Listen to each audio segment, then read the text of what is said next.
দুর্গাপূজার চাঁদা বলপূর্বক কারো কাছ থেকে আদায় করা যাবে না। অফিস আদালতে চাঁদার জন্য যাওয়া যাবে না। কারোর বাড়িতে চাঁদার জন্য গেলে সকাল 7টা থেকে 9টা এবং বিকেল 3টা থেকে 5টার মধ্যে যাওয়া হবে। দুইজনের বেশি কারোর বাড়িতে চাঁদার জন্য যাওয়া যাবে না। সন্ধ্যার পর কারোর বাড়িতে দুর্গাপূজার জন্য চাঁদা নিতে যাওয়া যাবে না। গাড়ি থেকে চাঁদা তোলা যাবে না। বাজার থেকেও বলপূর্বক চাঁদা তোলা যাবে না। যদি অভিযোগ আসে আইন অনুযায়ী ব্যবস্থা নেওয়া হবে বলে ক্লাবগুলিকে সতর্ক করে দিলেন বিশালগড় মহকুমা পুলিশ আধিকারিক দুলাল দত্ত এবং বিশ্রামগঞ্জ থানার ওসি অজিত দেববর্মা। শুক্রবার দুপুরে বিশ্রামগঞ্জ থানার পক্ষে ক্লাবগুলিকে নিয়ে বৈঠকের সময় এই সতর্কবার্তা দিয়েছেন।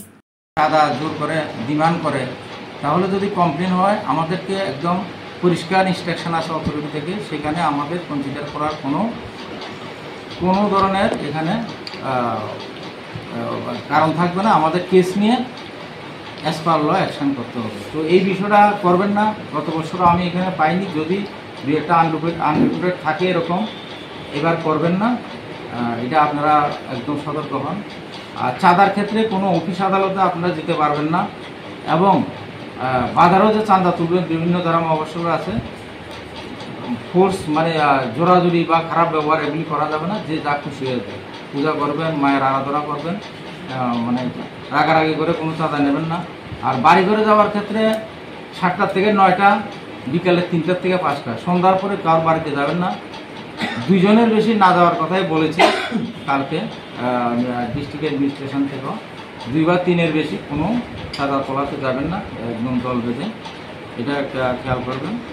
আরেকটা বিষয় আমি লক্ষ্য করেছি, ধরেন এখানে তো মিশ্র বসতি, অ্যাকচুয়ালি এখানে বাঙালি, ট্রাইবাল, মাইনরিটি সবাই বসবাস করে। আমি এখানে নিজেও ওসি করেছি, অনেকে আমাকে চিনেন। ছোটোখাটো যদি কোনো বিষয়ের উপরে দেখা যায় যে কেউ আইন হাতে নিয়েছে, সেটাকে নিয়ে কোনো সময় জাতিগত বিষয়ের উপরে নেবেন না। এতে বিরাট প্রবলেম হয়ে যায়। কিছুদিন আগে একটা ঘটনা হয়েছে, সেটা আমরা পরবর্তী সময় তো কেসও নিয়েছি। আমাদের এসপি সাহেব এসে বলছিলেন যে তোমরা কেস দাও, আমরা দোষীকে শনাক্ত করব এবং আমরা কেস নেব, তার বিচারের ব্যবস্থা করব। কিন্তু এত বেশি ক্রাউড হয়ে গেছে, ওনার কথাও কেউ শুনেন না। পরবর্তী সময় আমরা কেস নিয়েছি, অনেকজনকে অ্যারেস্ট করেছি। আমরা দ্বিতীয় দিনে যে অপরাধ করেছিল ওই মেয়েটার সঙ্গে, তাকে অ্যারেস্ট করেছি এবং আমরা জেলে পাঠিয়েছি। এখনও সে জেলে আছে। আমাদের এই গত রবিবারে জেল ফেরত হয়েছে, এসপি সাহেবও গিয়েছিল, সে এখনও জেলে আছে।